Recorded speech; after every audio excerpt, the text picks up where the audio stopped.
नमस्कार, IND impact में आपका स्वागत है और बात करेंगे आज सवाल पर सवाल की। जी हां, मध्य प्रदेश में जिस तरीके से बाय इलेक्शन की तारीखों का ऐलान हो गया है और उसके बाद आरोप प्रत्यारोप की सियासत के बीच सवाल पर सवाल की सियासत भी देखने को मिल रही है। और हम बात कर रहे हैं जिस तरीके से बाय इलेक्शन की तारीखों का ऐलान हुआ है, नामांकन की प्रक्रिया शुरू हो गई है और प्रत्याशी चयन को लेकर भी जो है दोनों ही दलों में विचार मंथन चल रहा है। लेकिन इस बीच सवाल पर सवाल भी उठा रही हैं दोनों ही राजनीतिक पार्टियां। और जिस तरीके से मध्य प्रदेश के गृह एवं जेल मंत्री डॉक्टर नरोत्तम मिश्रा ने पीसीसी चीफ और पूर्व सीएम कमलनाथ के ट्वीट पर जवाबी हमला किया है। साफ तौर पर कहा 1.5 साल की जो कांग्रेस की सरकार थी उस कार्यकाल को याद दिलाया और साफ तौर पर ट्रांसफर पोस्टिंग को लेकर जो है निशाना साधा है। गौरतलब है कि पीसीसी चीफ कमलनाथ ने ट्वीट के जरिए जो है सरकार पर तमाम आरोप लगाए थे और साफ तौर पर यह कहा था कि मेरी राजनीति पर कोई आरोप नहीं है, मेरी राजनीति कैरियर में कोई दाग नहीं है। और जिस तरीके से बीजेपी द्वारा सवाल उठाए जा रहे हैं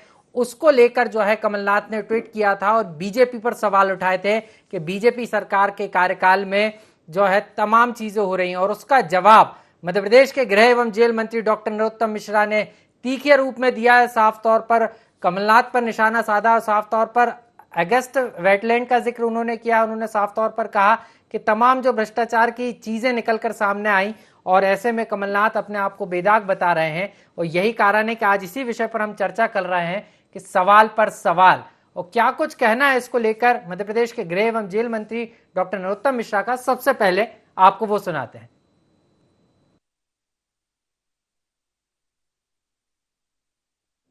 स्वाभाविक रूप से ये आरोप आईने के सामने खड़ा होकर लगाया गया आरोप है। वल्लभ भवन की 5वीं मंजिल को दलालों का स्ट्रीट बनाने वाले, दलाल स्ट्रीट बनाने वाले कमलनाथ जी, आप ही को दाग अच्छे लगते हैं। उम्र का तकाजा है, भूल गए होगे। आप कह रहे हो कि आप में कोई दाग नहीं है। सिख दंगों का दाग आप पे नहीं तो किस पे है? आपके भांजे रतुलपुरी जी का दाग आप पे नहीं है तो किस पे है? आपके मुख्यमंत्री रहते जो छापे पड़े थे वो दाग किस पे है? मध्य प्रदेश को तबादला उद्योग बनाने वाले कमलनाथ जी, ये दाग किस पे है? अगस्ता वेस्टलैंड का दाग किस पे है? अगर ऐसे दाग अगर बताने की चालू करेंगे तो पूरी सीरीज आ जाएगी और कमलनाथ जी के दाग ही दाग, छेद ही छेद नजर आएंगे आपको। छाछ बोले तो बोले, ये तो छालनी भी बोले जिसमें 76 तो छेद। इनकी सरकार भ्रष्टाचार के कारण चली गई थी और इन्होंने जो दोबारा सरकार बनाई कांग्रेस की सरकार गिरा के वो सबसे बड़ा उदाहरण भ्रष्टाचार का है। सैकड़ों करोड़ रुपए, 1000 करोड़ रुपए के लगभग इन्होंने खर्च करे, जब जाके इनकी सरकार जनता ने तो बनाई नहीं, इन्होंने भ्रष्टाचार करके जो पैसा कमाया था वो उन लोगों को दे के खरीदा। कमलनाथ जी पाक साफ व्यक्ति है, पूरे 15 महीने की सरकार में कोई एक पैसे का आरोप उन पर नहीं लगा।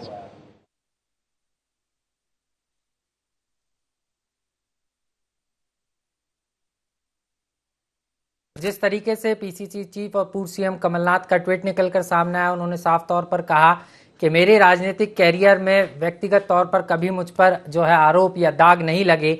और उसके बाद मध्य प्रदेश के गृह एवं जेल मंत्री डॉक्टर नरोत्तम मिश्रा ने इसको लेकर साफ तौर पर न सिर्फ सवाल उठाए बल्कि निशाना भी साधा। और सवाल यही है कि जिस तरीके से आरोप प्रत्यारोप की राजनीति हो रही है, सवाल उठ रहे हैं, जिस तरीके से मध्य प्रदेश के गृह एवं जेल मंत्री डॉक्टर नरोत्तम मिश्रा ने तमाम सवाल उठाए, उन्होंने साफ तौर पर कहा कि तमाम आरोप गिनाते हुए उन्होंने साफ तौर पर कहा है कि जिस तरीके से पीसीसी चीफ कमलनाथ का ट्वीट निकलकर सामने आया है, उन्होंने कांग्रेस को ही आईना दिखाने का काम किया है और एक आरोपों की फहरिस्त उन्होंने सीधे तौर पर निशाना साधते हुए कमलनाथ को तमाम चीजों की नसीहत दे डाली है।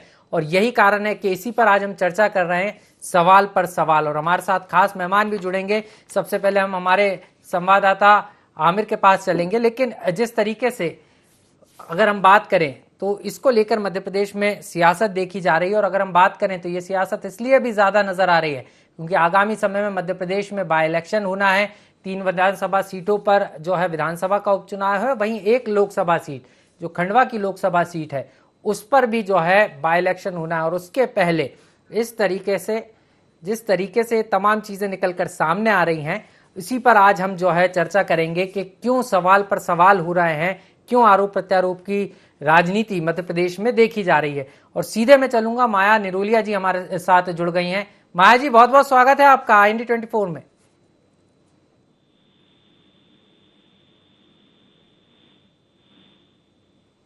माया जी, आपको आवाज आ रही है? लगता है माया जी से तकनीकी कारणों के चलते संपर्क नहीं हो पा रहा है। लेकिन मध्य प्रदेश में बाय इलेक्शन के पहले सवालों की सियासत जो है साफ तौर पर देखने को मिल रही है, जहां विपक्ष सत्ता पक्ष पर तमाम आरोप लगाने के साथ सवाल पूछता हुआ नजर आ रहा है, तो वहीं विपक्ष के जवाब और जो सवाल हैं उनसे जो है सत्ता पक्ष भी जो है सवाल पूछता हुआ नजर आ रहा है। और माया निरोलिया जी हमारे साथ जुड़ गई हैं दोबारा से। माया जी, बहुत बहुत स्वागत है आपका। किस तरीके से देख रही हैं, सवाल पर सवाल पूछे जा रहे हैं और आगामी समय में बाय इलेक्शन भी है, और कमलनाथ जी का जो ट्वीट निकलकर सामने आया, साफ तौर पर कह रहे हैं कि बीजेपी जो है झूठे आरोप लगा रही है, उनका तो राजनीतिक कैरियर ही बेदाग है। 84 के दंगों में सिख नरसंहार हुआ था, आज भी कमलनाथ जी के ऊपर वो आरोप है और आज भी कमलनाथ जी इससे बरी नहीं हुए। दिग्विजय सिंह के शासन में हजारों किसानों को गोली दाग दी गई और हजारों हजार किसानों को मार डाला गया। और कमलनाथ जी बात करते हैं भारतीय जनता पार्टी को और अपने आप को बेदाग साबित करते हैं। वो बताएं, उन्होंने बेरोजगारी भत्ता 4000 रुपए देने की का संकल्प लिया था, उन्होंने घोषणा की थी। आज तक वो बेरोजगारी भत्ता 4000 रुपए क्या उन्होंने दिया है? और कमलनाथ जी ने और कांग्रेस ने झूठ बोलकर जो सरकार बनाई थी कि हम किसानों का 2 लाख रुपए का कर्जा माफ करेंगे, आज तक किसानों का कोई कर्जा माफ नहीं किया गया था और किसानों को झूठा प्रलोभन दिया गया था कि अगर कांग्रेस की सरकार बनती है तो हम 2 लाख का आपका कर्जा माफ करेंगे।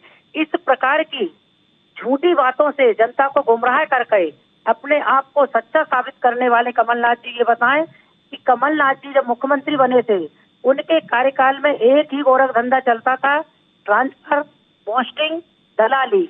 आज इस अधिकारी का ट्रांसफर यहाँ हो गया, सेकंड डे मालूम पड़ा कि वो अधिकारी दूसरी जगह चला गया। पूर्ण रूप से पोस्टिंग में कमीशन खोरी और दलाली करने का काम इनके मंत्रियों ने, इनकी सरकारों ने किया है। वो अपने आप को पहले आईने में देखें। और भारतीय जनता पार्टी की सरकार निरंतर विकास के कार्यों को आगे बढ़ाते हुए कार्य कर रही है, सबका साथ, सबका विकास और सबको विश्वास में लेकर काम कर रही है। जी बिल्कुल माया जी, आपके पास लौटूंगा, आप बने रहिएगा हमारे साथ। जितेंद्र मिश्रा जी प्रवक्ता हैं मध्य प्रदेश कांग्रेस कमेटी के, वो भी हमारे साथ जुड़ गए हैं। जितेंद्र जी, बहुत बहुत स्वागत है आपका। बहुत बहुत धन्यवाद। जितेंद्र जी, जिस तरीके से सवालों की बौछार हो रही है और सवाल की सियासत मध्य प्रदेश में देखने को मिल रही है, कमलनाथ जी का ट्वीट आता है, फिर बीजेपी तमाम आरोप जो है कांग्रेस की तत्कालीन जो 1.5 साल की सरकार थी उस कार्यकाल के दौरान की याद दिला रही है। आकाश, आपकी आवाज आ रही है? जी जी जितेंद्र जी। हेलो जी आकाश जी, आपकी आवाज नहीं आ रही, अब आ रही है, आप बोलिए। जी जितेंद्र जी, सवाल यही है, जिस तरीके से बीजेपी लगातार सवाल उठा रही है, कमलनाथ जी ने ट्वीट करके इस बात को कहा है कि मेरे पूरे राजनीतिक जीवन में व्यक्तिगत तौर पर कोई भी आरोप मेरे ऊपर, मेरी जो छवि है वो बेदाग रही है, लेकिन बीजेपी इसमें भी सीधे तौर पर निशाना साधती हुई नजर आ रही है कि 1.5 साल की कांग्रेस सरकार के कार्यकाल के दौरान जमकर ट्रांसफर, पोस्टिंग में जो है दलाली की गई, तमाम चीजों को लेकर सवाल उठा रहे हैं। इस तरह के आरोप जो है बीजेपी की तरफ से लग रहे हैं।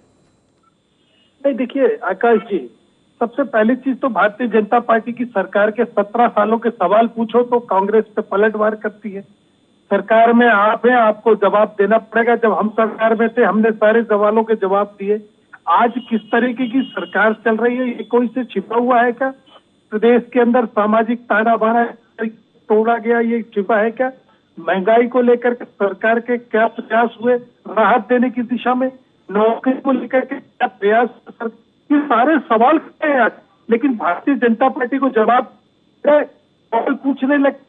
मैं भारतीय जनता पार्टी से ये सवाल पूछना चाहता हूँ कि आपकी बात ट्रांसफर लिस्ट में क्या हुआ? आप ट्रांसफर इक्के दुक्के के नाम पर करते जा रहे हैं। तो मेरा ये कहना है कि भारतीय जनता पार्टी हर हो गई। आपने देखा था कुछ जी, इन्होंने लेन देन किया और इसके बाद भी चुनाव हार गए। इसके भारतीय जनता पार्टी की सरकार ने जन आशीर्वाद यात्रा निकाली थी, प्रदेश की जनता को गुमराह करने का प्रयास किया था कि सब अच्छा चल रहा है प्रदेश में। लेकिन जन आशीर्वाद यात्रा निकालने के बाद भी क्या हुआ, सरकार कहीं ना कहीं पराजित हुई और सत्ता से बाहर हो गई। फिर धनबल का उपयोग किया आपने, फिर आपने सत्ता बनाई और इसके बाद आ गया दमोह चुनाव। दमोह चुनाव में आपने देखा किस तरीके से जनता कर दी। ये अपने आप में भले ही कुछ समझते रहे, लेकिन आज 2021 का दौर है। हर व्यक्ति को मालूम है कि किस तरीके से महंगाई प्रदेश में बढ़ रही है, देश में बढ़ रही है। रोजगार की हालत मध्य प्रदेश में खराब है, देश में खराब है। किसी एक मोर्चे पर प्रदेश जी बिल्कुल जितेंद्र जी, मैं आपके पास लौटूंगा, आप बने रहिएगा। वरिष्ठ पत्रकार जी भी, सुरेश शर्मा जी भी हमारे साथ मौजूद हैं। सर बहुत बहुत स्वागत है। सर मैं आपके पास आऊंगा, लेकिन सबसे पहले हमारे संवाददाता आमिर हमारे साथ जुड़ चुके हैं, आमिर के पास चलूंगा। आमिर, जिस तरीके से सवालों को लेकर सियासत हो रही है और आगामी समय में बाय इलेक्शन होना है और उसके पहले आरोप प्रत्यारोप का दौर और सवालों का दौर, कैसे देख रहे हैं? देखिए, आरोप प्रत्यारोप का दौर भी शुरू हो चुका है मध्य प्रदेश में, क्योंकि उपचुनाव होना है मध्य प्रदेश में 3 विधानसभा और 1 लोकसभा को लेकर, और दोनों ही राजनीतिक दल तैयारी में जुटे हैं। इससे पहले जो है कांग्रेस की पूर्व विधायक सुलोचना रावत अपने बेटे के साथ में भाजपा में शामिल हुई, जहां पर विकास की बात करते करते मध्य प्रदेश के मुख्यमंत्री शिवराज सिंह चौहान ने पूर्व मुख्यमंत्री कमलनाथ पर आरोप लगाया कि मध्य प्रदेश में मंत्रालय को जो है दलाली का अड्डा बनाया गया था, विकास के कुछ काम कांग्रेस की सरकार में नहीं हुए थे, जिस पर पूर्व मुख्यमंत्री कमलनाथ ने ट्वीट करके इसका जवाब दिया था और कहा था कि मुझ पर मेरे पूरे राजनीतिक करियर पूरा बेदाग है, किसी तरह का कोई आरोप नहीं है, ना सियासत में किसी तरह का कोई आरोप है। और उन्होंने उदाहरण भी दिया था कि डंपर और बम्पर घोटाला हो, चाहे व्यापम घोटाला हो, इस तरह से घोटाले आपको पता होंगे, घोटाले से मेरा कोई वास्ता नहीं है। हालांकि इस पूरे मामले पर मध्य प्रदेश के गृह एवं जेल मंत्री डॉक्टर नरोत्तम मिश्रा ने भी पलटवार किया और कहा कि कमलनाथ जो है आईने के सामने खड़े होकर इस तरह की बात कर रहे हैं। बिल्कुल आमिर, मैं आपके पास लौटूंगा। आईने के सामने खड़े होने की बात जो है बीजेपी की तरफ से आई है, और सुरेश शर्मा जी वरिष्ठ पत्रकार हमारे साथ बने हुए हैं, सीधे उनके पास चलूंगा। सुरेश सर, आप काफी बारीकी से पूरे घटनाक्रम को देख रहे हैं, और खास बात अगर हम करें तो जिस तरीके से बाय इलेक्शन की डेट्स डिक्लेयर हुई और उसके बाद जो सवालों का सिलसिला है दोनों ही दलों की तरफ से एक दूसरे को लेकर लगातार शुरू हो गया है, और कहीं ना कहीं आपको लग रहा है कि बाय इलेक्शन के चलते जो है इस तरीके के आरोप प्रत्यारोप और सवाल उठकर सियासत में नजर आ रहे हैं? देखिए, राजनीति का जो स्तर है वो केवल आरोप प्रत्यारोप पर आकर के टिक जाता है। जी, कांग्रेस भाजपा पर आरोप लगाती है, भाजपा कांग्रेस पर आरोप लगाती है। जब कांग्रेस सत्ता में थी तो जिनके जो आरोप लगते थे उनके बारे में जो है कुछ भी नहीं किया। आज यदि भाजपा सत्ता में है तो आपने ट्रांसफर उद्योग और फला जो विभिन्न प्रकार के भ्रष्टाचार के आरोप लगाए थे उसके बारे में आपने क्या विवेचना कराई, क्या जांच कराई, क्या कुछ करा, कुछ भी समझ में नहीं आता है। तो हम सब लोग जो मीडिया के लोग हैं या समीक्षाएं करने वाले लोग हैं वो ये महसूस करते हैं अच्छे से कि जिस शब्दों का इस्तेमाल किया जाता है वो शब्द केवल जनता को भ्रमित करने के लिए रहते हैं, और उसका मूल जो है कि हम परिणाम तक जाएं, आप उसकी जांच कराइए, आप उसके खिलाफ मुकदमे दर्ज कराइए, आप उसके खिलाफ कार्रवाई करिए, ये कोई नहीं करता। और क्यों नहीं करता, मैं बार बार आपके चैनल पर ये बात मैं कई बार कह चुका हूँ कि सिकंदर और पोरस में युद्ध हुआ, सिकंदर जीता, पोरस हारा। बंदी बना करके पोरस को ले जाया गया, और जब बंदी को राजा सिकंदर के सामने प्रस्तुत किया गया तो बोला तेरा क्या साथ क्या व्यवहार होना चाहिए, तो उन्होंने कहा जो एक राजा दूसरे राजा के साथ करता है वो व्यवहार करिए। तो उन्होंने अपने साथ सिंहासन पर बैठा लिया उसको। तो ये सब सिकंदर और पोरस हैं, जो जीत जाता है वो सिकंदर है, हारने वाले के बारे में वो साइड में सिंहासन दे देता है। इन राजनीतिक पार्टियों से आम जनता को इस प्रकार के आरोप प्रत्यारोप पर भ्रमित होने की आवश्यकता नहीं है, क्योंकि कोई भी इनकी जांच नहीं कराएगा, कोई भी कार्रवाई नहीं करेगा। जहां तक रहा भ्रष्टाचार का प्रश्न, तो राजनीति के दलदल में जो भी गया है वो अपने आप को ईमानदार कहता है, तो आप ये मान के चलिए कि वो बहुत बड़ी झूठ बोल रहा है। क्योंकि हमने अपने जीवन में, मेरे 30-35 वर्ष के पत्रकारीय जीवन में मैंने ये देखा है कि राजनीति में, मैं ये नहीं कहूंगा कि पत्रकारिता में नहीं है, पत्रकारिता में भी हमने बहुत बड़े बड़े लोगों को देखा है, राडिया कांड देखा है, सब देखा है, लेकिन राजनीति में जो साइकिल से राजनीति में पार्षद बनता है वो स्कॉर्पियो में तत्काल पहुंच जाता है। ये सारी चीजें हमने देखी है, इसलिए कोई ये कहे कि मेरे ऊपर कोई दाग नहीं है वो हिंदुस्तान का सबसे बड़ा झूठा है, और कोई ये कहे कि हम तो बिल्कुल ईमानदारी से काम करते हैं, तो विश्वास नहीं करना चाहिए जनता। जी बिल्कुल सर, आपके पास लौटूंगा। माया नेरुलिया जी महिला बीजेपी महिला मोर्चा की प्रदेशाध्यक्ष हैं, सीधे उनके पास चलूंगा। माया जी, कांग्रेस तो सीधे तौर पर तमाम आरोप बीजेपी पर लगा रही है और साफ तौर पर इसको चुनावी एजेंडा बताने की कोशिश भी कर रही है, क्या कहेंगे आप? देखो, हम आरोप प्रत्यारोप नहीं लगा रहे, हम तो जो हकीकत है वो बयां कर रहे हैं।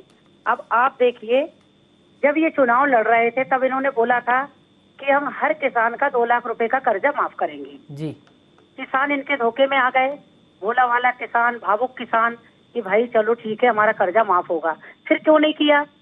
इसमें बीजेपी थोड़ी कोई आरोप प्रत्यारोप लगा रही, ये किसान लोग कह रहे हैं कि हमारा कर्जा माफ करने का कहा था, वो प्रलोभन में हम लोग आ गए थे और हमारा कर्जा माफ नहीं किया।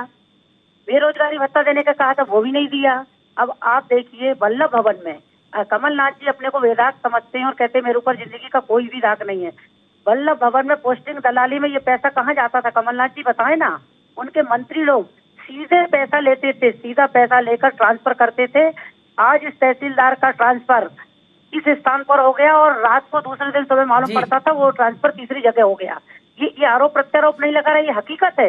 वो अधिकारी कहते हैं कि हम इतने परेशान थे कि हम करें तो करें क्या करें। ये सारी चीजें जब हम सत्ता में आते हैं तो सबकी अपनी अपनी चीजें होती, सबका अपनी अपनी एक व्यवस्था होती है, लेकिन एक विचारधारा भी होती है, एक स्थिरता भी होती है, जो स्थिरता कांग्रेस में कभी भी हमें दिखाई नहीं। जी बिल्कुल, कांग्रेस में स्थिरता नहीं है और इस तरीके के सवाल जो है बीजेपी की तरफ से एक बार फिर से उठाए गए हैं। जितेंद्र जी हमारे साथ लगातार बने हुए हैं। जितेंद्र जी, जिस तरीके से अस्थिरता की बात बीजेपी की तरफ से कही जा रही है कि कांग्रेस में अस्थिरता का माहौल है, और चाहे प्रदेश की बात की जाए या देश की बात की जाए, कांग्रेस के पास नेतृत्व की कमी भी, और हाल ही में जिस तरीके से अरुण यादव जी ने इनकार किया है उसके बाद कांग्रेस की मुश्किलें बढ़ गई हैं, इस तरीके की बातें भी निकलकर सामने आ रही हैं। तो सर, क्या सब ऑल इज वेल कांग्रेस में नहीं चल रहा है? क्योंकि बीजेपी तो पूरी तैयारी के साथ है, हर मौके पर आप पर हमला करने में नहीं छोड़ रही है, तो आपने किस तरीके से डिफेंड करने की तैयारी की है? नहीं, देखिए आकाश जी, सबसे पहले तो माया जी ने जो बयान दिया मैं उनको स्पष्ट कर दूं। किसान कर्ज माफी को लेकर के जो उन्होंने अभी कहा है, इनकी सरकार के मंत्री का बयान की एक कॉपी में भेज दूंगा, आप इनको पढ़वा दीजिए जी। उसमें उसने कहा है कि 27 लाख किसानों का कर्ज माफ हुआ है। ये कांग्रेस ने नहीं कहा, ये भारतीय जनता पार्टी के मंत्री ने सदन के अंदर कहा है। राहत कन्या योजना का भारतीय जनता पार्टी की सरकार के मंत्री ने कहा कि इतने कन्या विवाह के आयोजन के चेक 51,000 के प्रदान किए जा चुके। रहा सवाल, आप सरकार में बैठे, किसान कर्ज माफी की योजना को चलाने की जिम्मेदारी आपकी है। दूसरा सवाल आपका कि कांग्रेस क्या डिफेंड करने की कोशिश कर रही है भारतीय जनता पार्टी से। आकाश जी, ये सवाल भारतीय जनता पार्टी से पूछा जाना चाहिए। जी जी। चारों उपचुनाव की तैयारी को लेकर के हम भारतीय जनता पार्टी से आगे हैं। हमने मंडलम और सेक्टर का गठन कर लिया है, हमने हमारे पर्यवेक्षक भेज दिए, हमने हमारे प्रभारी नियुक्त कर लिए। भारतीय जनता पार्टी कहाँ खड़ी है? भारतीय जनता पार्टी असल में आकाश जी ये इंतजार कर रही है कि कांग्रेस से कोई नाराज हो और हम उसको टिकट दे दें। अगर भारतीय जनता पार्टी के पास मजबूत प्रत्याशी होता तो वो अपनी प्रत्याशी की घोषणा करती।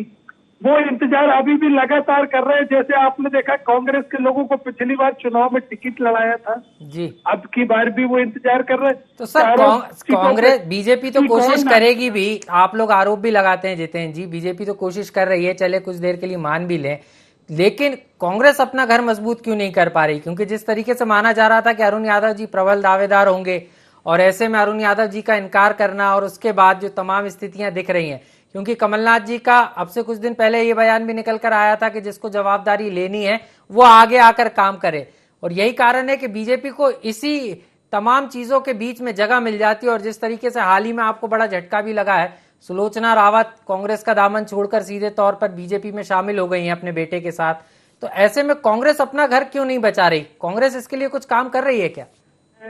उसको ये कहा गया कि अगर उपचुनाव को लड़ने के लिए मंत्री पद तो मान के चलिए सरकार कमजोर है, मजबूत नहीं है।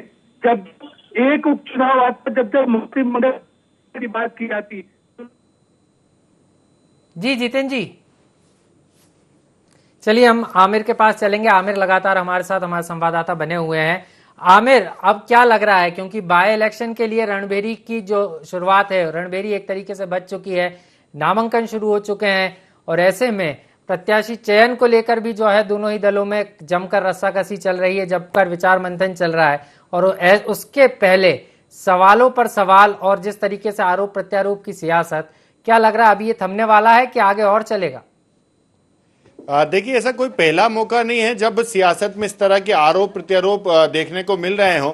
इससे पहले भी जब पिछली बार सरकार विधानसभा चुनाव से पहले भी आरोप प्रत्यारोप का दौर देखने को मिला था और कांग्रेस ने कई मुद्दों को लेकर तत्कालीन भाजपा की सरकार को घेरा था और कहा था कि कई तरह के घोटाले हुए हैं। लेकिन हमने ये भी तस्वीर देखी थी जब विधानसभा चुनाव जीत के कांग्रेस की सरकार बनी और उसके बाद उन्हीं सब मुद्दों पर कांग्रेस ने विधानसभा में सदन में जो रिपोर्ट पेश की थी उस पर क्लीन चिट देती हुई नजर आई थी। चाहे वो किसानों के गोलीकांड का मामला हो, चाहे वो सिंगस्त घोटाले की बात हो, चाहे वो आरोप लगाने की बात की गई हो पौधारोपण को लेकर। लेकिन विधानसभा में इस तरह की अलग स्थितियां देखने को मिली थी। आज भी जिस तरह से आरोप प्रत्यारोप की बात कही जा रही है, इसमें भी तस्वीरें कुछ अलग देखने को मिलती हैं। और जैसा कि अभी सुरेश शर्मा जी वरिष्ठ पत्रकार ने कहा कि राजनीति में ये सब आम बातें हैं कि कोई एक राजनीतिक दल का नेता दूसरी राजनीतिक दल पर सवाल उठाता है। बिल्कुल आमिर, ये राजनीति में ये आम बातें हैं। आप हमारे साथ जुड़े, आपका बहुत बहुत धन्यवाद। सुरेश शर्मा जी के पास ही मैं चलूंगा। सर, अभी भी आरोप प्रत्यारोप की सियासत तो देखी जा रही है और आपने इस बात को पहले भी कहा कि इस तरीके की सियासत इलेक्शन के समय देखी जाती है। लेकिन सर, आपको कहीं ना कहीं नहीं लगता कि कांग्रेस के लिए यहाँ पर बड़ी चुनौती है? और जिस तरीके से बीजेपी ने न सिर्फ हमला करने में देरी कर रही है, बीजेपी लगातार कांग्रेस की तरफ से कोई रिएक्शन आए या कांग्रेस में कुछ भी घटे, बीजेपी की पूरी स्ट्रेटजी होती है लगातार जो है कमलनाथ की घेराबंदी करने के लिए बीजेपी के तमाम नेता जुट जाते हैं। और ऐसे में अरुण यादव का इनकार करना तो कांग्रेस के लिए यहाँ पर ज्यादा मुश्किलें खड़ी होती हुई नजर आ रही हैं। देखिए आकाश जी, एक चीज को आप समझिए कि जब Scindia ji chief ministerial candidate माने जाते थे और कमलनाथ जी उनकी जगह आ गए, तो आप उससे पहले एक नजर डालिए। मैं उसके तत्काल बाद यानी विधानसभा चुनाव के तत्काल बाद लोकसभा में सिंधिया जी चुनाव हार गए जी, और केवल कमलनाथ के पुत्र जीते जी। और उस समय जो है हम राजनीति के रूप से देखें तो दो बड़े लोगों के चुनाव हारे गए थे, यानी दिग्विजय सिंह भोपाल से हारे थे, सिंधिया जी गुना से हारे थे। तो आप इसको सहज राजनीति के रूप में नहीं ले सकते। उसके बाद तत्काल आप एक दृष्टि डालिए विंध्य क्षेत्र पर, तो अरुण यादव जी अजय सिंह जी चुनाव हार गए थे। जी बिल्कुल। हालांकि अरुण यादव जी को दिग्विजय शिवराज जी के सामने चुनाव लड़ाया था, इसलिए उनका हारना तो सब मान के ही चलते थे हम सब लोग। लेकिन उनको अब जो है लोकसभा चुनाव के पहले इतना छकाया गया और उनको इतना ये कह सकते हैं कि दिग्विजय सिंह बधाई दे रहे हैं कि आप विजयी हो और आपको बधाई, और जो है बाद में जो है वो अपना पोस्ट डाल रहे हैं कि तो इसको ये माना जा सकता है कि वन मैन शो पॉलिटिक्स जो है वो जो कांग्रेस में चल रही है। दिल्ली में चाहे कपिल सिब्बल कहें कि हमें तो मालूम ही नहीं चलता कि निर्णय कौन ले रहे हैं, मध्य प्रदेश में तो सबको मालूम है कि निर्णय कौन ले रहा है। तो इस प्रकार की पॉलिटिक्स को हम सब समझते हैं। और एक चीज जरूर मैं साथ के साथ कहूंगा कि कुछ क्षेत्र ऐसे होते हैं जहाँ राजनीतिक पार्टियों के पास दमदार कैंडिडेट नहीं होता। जैसे आप झाबुआ के मामले में देखिए, आदिवासी अंचल है, आदिवासी अंचल में भाजपा के पास कभी भी दमदार कैंडिडेट नहीं रहा। पहले उन्होंने दिलीप सिंह भुरिया को अपने साथ जोड़ने की कोशिश की, फिर उसके बाद अन्य नेताओं को, उनकी बेटी जो है वो 2-3 बार चुनाव लड़ करके जीती वहां से। अब उनको ये लगा कि चूंकि कैंडिडेट बीजेपी के पास इस आदिवासी क्षेत्र में नहीं है, इसलिए उन्होंने सुलोचना रावत को लिया। और राजनीति की दृष्टि से उसको दो एंगलों से देखा जा सकता है। एक हम सब लोग आलोचना कर ही रहे हैं, पर दूसरे स्थान की पूर्ति के लिए आप जी बिल्कुल सर, समय की कमी है, यही कारण है आपको रोकना चाहूंगा। आप हमारे साथ तमाम मेहमान जुड़े, आपका बहुत बहुत धन्यवाद। और यही कारण है कि बाय इलेक्शन का रण है और उसके पहले सवाल पर सवाल की सियासत यहाँ देखी जा रही है। और अभी ये जो सिलसिला है यहाँ थमने वाला नहीं है, आगे और भी बहुत कुछ बाय इलेक्शन के रंग देखने को मिलेंगे। लेकिन सवाल यही है कि छवि किसकी बेदाग है और जनता किसके साथ आती है, ये देखना भी काफी दिलचस्प होगा। तब तक के लिए मुझे दीजिए इजाजत, नमस्कार।